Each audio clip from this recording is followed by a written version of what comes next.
अफगानिस्तान असल में उनका है ही नहीं, अफगानिस्तान हमारा था। सबसे पहले आप ये नक्शा देखिए, जो अखंड भारत का नक्शा है, यानी अविभाजित भारत का नक्शा देखिए।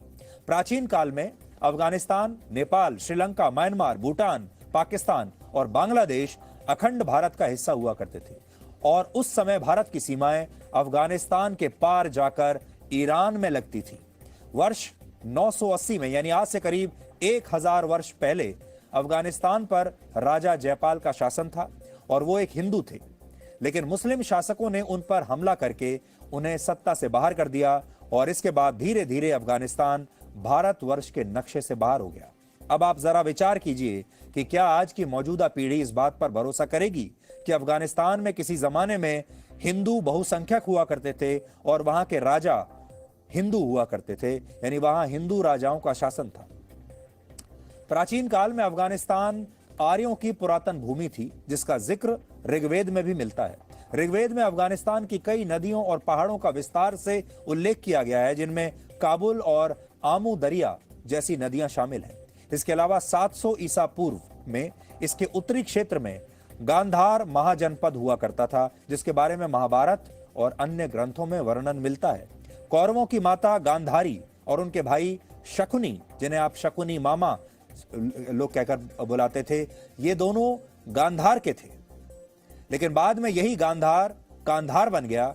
यहां से हिंदू धर्म पूरी तरह से समाप्त हो गया और आज आप उस स्थान को कांधार के नाम से जानते हैं, जो अफगानिस्तान में है और उस पर आज तालिबान का कब्जा है। एक तथ्य यह भी है कि 300 ईसा पूर्व भारत में मौर्य राजवंश की स्थापना हुई थी, जिसकी राजधानी पाटलिपुत्र थी, जिसे आज पटना कहते हैं। और अफगानिस्तान मौर्य साम्राज्य का सबसे उत्तर पश्चिमी प्रांत हुआ करता था। उस समय अखंड भारत की सीमाएं कहां तक फैली हुई थीं, आप इस नक्शे में देख सकते हैं।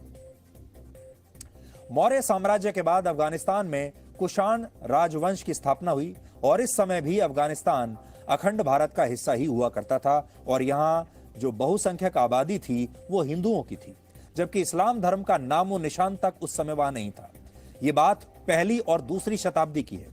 कुषाण साम्राज्य के राजा कनिष्क के शासनकाल के दौरान अफगानिस्तान के शहर सुर्ख कोटल में कई आलीशान और भव्य मंदिरों का निर्माण हुआ और इन मंदिरों के अवशेष आज भी खुदाई के दौरान कभी कभार वहां पर मिल जाते हैं। लेकिन इसके बावजूद तालिबान जैसी ताकतें अफगानिस्तान को इस्लाम धर्म की भूमि बताती हैं, जबकि ये सच है नहीं। सच ये है कि 6ठी शताब्दी में, यानी आज से करीब 1400 वर्ष पहले, इस्लाम धर्म सऊदी अरब से दुनिया में फैलने लगा और यह ऐतिहासिक सत्य है कि जैसे जैसे इस्लाम का प्रसार हुआ, प्रचार हुआ, वैसे वैसे भारत की सीमाएं छोटी होती चली गई। यानी जैसे जैसे इस्लाम फैलता गया, वैसे वैसे भारत सिकुड़ता चला गया। आखिरी बार भारत का नक्शा 1947 में बदला था और उसके पीछे भी इस्लाम ही था, जब पाकिस्तान के रूप में भारत का एक बड़ा हिस्सा भारत से अलग हुआ था। और दुख की बात यह है कि ये जो बंटवारा हुआ था, भारत का नक्शा बदला था, ये भी इस्लाम के धर्म के नाम पर ही बदला था, जब इस्लाम के नाम पर पाकिस्तान का निर्माण हुआ था। यानी तब भी भारत के टूटने की वजह इस्लामिक कट्टरता ही थी। अगर संक्षेप में कहें तो आज से लगभग 1000 साल पहले तक भारत की सीमाएं अफगानिस्तान तक फैली हुई थी और हिंदू धर्म की जड़ें कई देशों में थी। लेकिन धीरे धीरे हिंदू धर्म केवल एक देश तक सीमित रह गया और वो है आज का भारत। और ये सब कैसे हुआ, वो भी आज आपको समझना चाहिए। एक जमाने में अफगानिस्तान का गांधार कौरवों की माता गांधारी का गृह राज्य था और उनके पुत्र दुर्योधन का ये ननिहाल था और यहाँ हिंदू धर्म के लोग बहुसंख्यक थे। लेकिन अब यहाँ मुस्लिम समुदाय के लोग बहुसंख्यक हैं। इसी तरह राजा दशरथ की पत्नी केकई देश की राजकुमारी थी, लेकिन अब ये केकई भी पेशावर बन चुका है। आज आप इसे पेशावर के नाम से जानते हैं, जो पाकिस्तान में है और यहां भी अब मुस्लिम बहुसंख्यक हैं और हिंदू अल्पसंख्यक बनकर रह गए हैं, जबकि पहले ऐसा नहीं था। ये केकई का देश हुआ करता था। इसके अलावा एक और देश था कुंभा, जहां के राजा थे कुंभकर्ण और यहां भी अच्छी खासी हिंदू आबादी थी। लेकिन अब ये कुंभा काबुल बन चुका है और इस समय तालिबान की सरकार इसी काबुल से चलती है और इस्लाम के नाम पर चलती है खुलेआम। पाकिस्तान में स्थित तक्षशिला भी पहले हिंदू धर्म का बहुत बड़ा केंद्र था। रामायण में उल्लेख मिलता है कि इसे राजा भरत द्वारा राजकुमार तक्ष के नाम पर स्थापित करवाया गया था, जो यहाँ के शासक नियुक्त हुए थे। और चाणक्य इसी तक्षशिला में ज्ञान का प्रचार प्रसार करते थे। लेकिन अब यह तक्षशिला भी रावलपिंडी बन चुका है, जो पाकिस्तान में है। यानी जो हिंदू धर्म आज से कई हजार साल पहले एक बड़े क्षेत्र में फैला हुआ था, वो सिकुड़कर आज एक देश भारत तक रह गया है। और दुर्भाग्यपूर्ण यह है कि भारत में भी अब कई राज्य ऐसे हैं जहां हिंदू धर्म के लोग अल्पसंख्यक बन चुके हैं। अमेरिका के मशहूर थिंक टैंक प्यू रिसर्च सेंटर के मुताबिक भारत में 7 से ज्यादा ऐसे राज्य और केंद्र शासित प्रदेश हैं जहां हिंदुओं की आबादी अब बहुत कम हो चुकी है। जैसे लद्दाख में सिर्फ 8% हिंदू बचे हैं, लक्षद्वीप में 3% हिंदू बचे हैं, वहां मुस्लिम आबादी 97% हो चुकी है।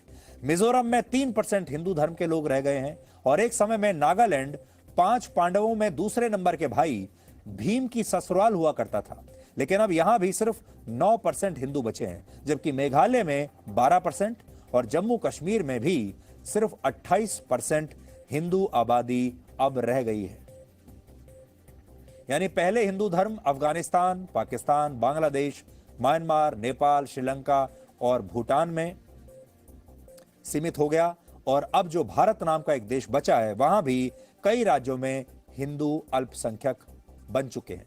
और ऐसा ही रहा तो आने वाले वर्षों में पश्चिम बंगाल, केरल और आंध्र प्रदेश जैसे राज्यों में भी हिंदू एक दिन अल्पसंख्यक बन जाएंगे, क्योंकि प्यू रिसर्च सेंटर के मुताबिक इन राज्यों में हिंदू आबादी पिछले कुछ वर्षों में तेजी से कम हुई है, जबकि मुस्लिम आबादी उतनी ही रफ्तार से बढ़ रही है। आप इसे भी इस नक्शे के जरिए समझ सकते हैं जो अभी हमने आपको आपकी स्क्रीन पर दिखाया है।